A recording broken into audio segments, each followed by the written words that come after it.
Woo! Hey, everybody. We've got some more good branding conversation coming your way. So, here's the thing about branding. When I tell people that I'm a brand strategist, the response that I usually get is, oh, yeah, logos and those things. And that's important. The logos and your visual presentation is very important. But there is so much more to what makes a brand than the pretty things, the fun, pretty things. Okay, so today I'm going to talk to you about how branding deeply affects the way that your business culture shows up. And I'm going to share with you a couple of ways that this happens, how this all comes to be, so you understand that I'm not just making this up. Okay, so I always say this. I always say it. I'm not changing my mind on this. It's not, branding is not just about your logos and your visual representation. It really is a tool. I don't know if I want to say tool, but it is, man, listen, it's the spirit. It's the spirit. It's the ethos of your business. And it really shapes the overall perception of your business. And so when you think of businesses that you've interacted with, and you think about the things that leave an impression on you when you're done interacting with that business, what does that include, right? So let's talk about it. Branding impacts your customers' experience, your external stakeholders' experience. It really plays a significant role in shaping the internal dynamics of a company, a team, a business. So how?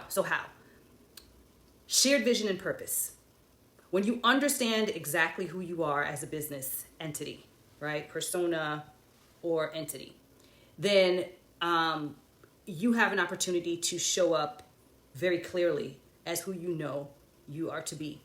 And so when your team is a participant in what that looks like, whether it's from the ground up and you're working on developing that brand right now, or if it's you've been doing this thing for a while and you really need them to be on board and understand what works and what doesn't work for your brand. What are the things that you do and don't do? The things that you will and won't say.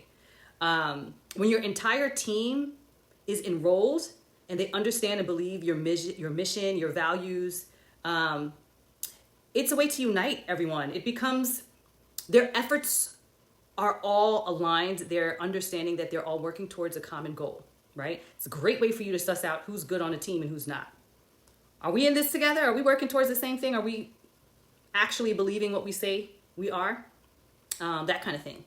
So I think that shared vision really creates a sense of purpose. It drives collective motivation, communication, team.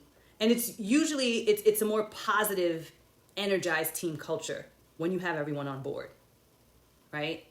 So then there's the thing of identity and feeling like you belong. There's nothing worse than playing on a team, working on a team where you feel out of sorts. You just don't feel like you belong there.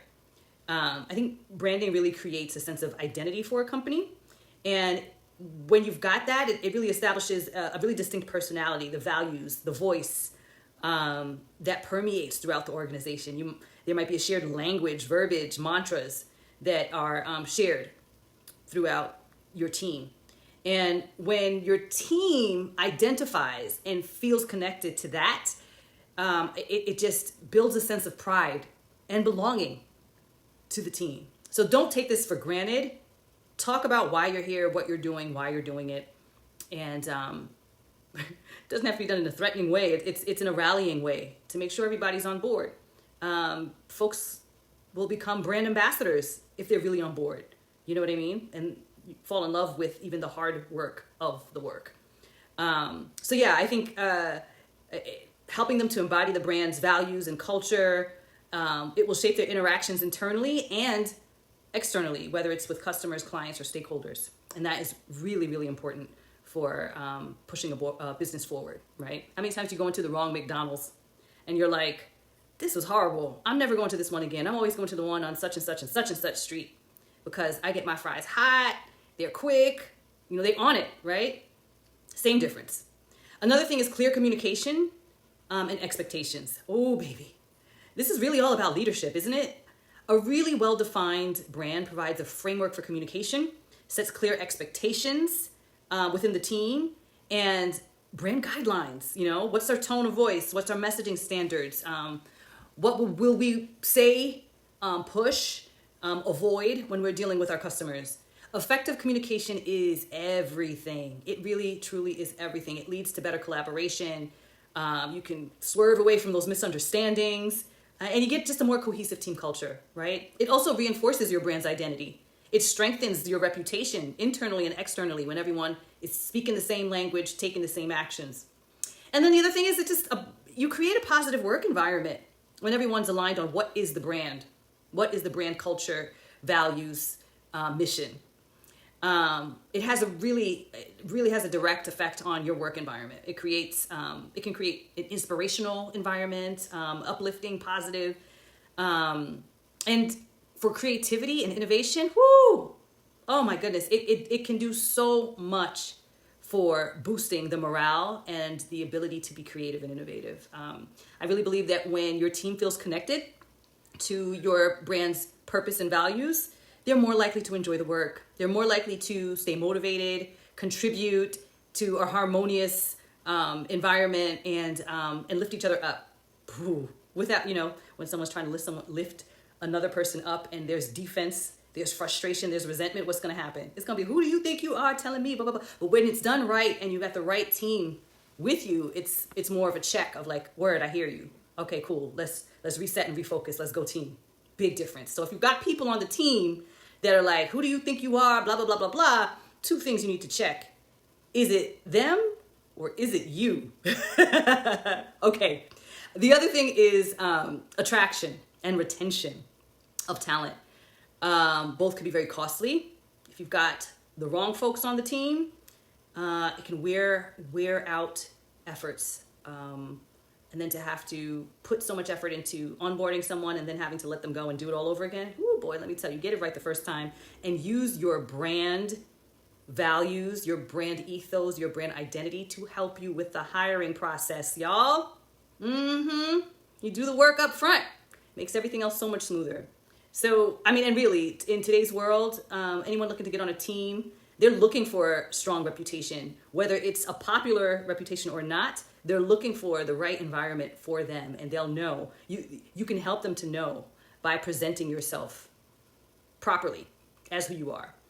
So that really is a big part of you and them being able to suss out, is this the right place for me? Is this the right team for me? So like I said, branding goes way beyond the external representation of your business. It's really got a profound impact on business team culture for all those reasons that I just mentioned.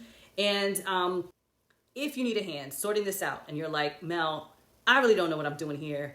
I know who I am. I know who my business is, but I'm really having a hard time putting it together in this way that you're talking about. And how do I use this for looking for team? I don't understand. Well, let me help you understand.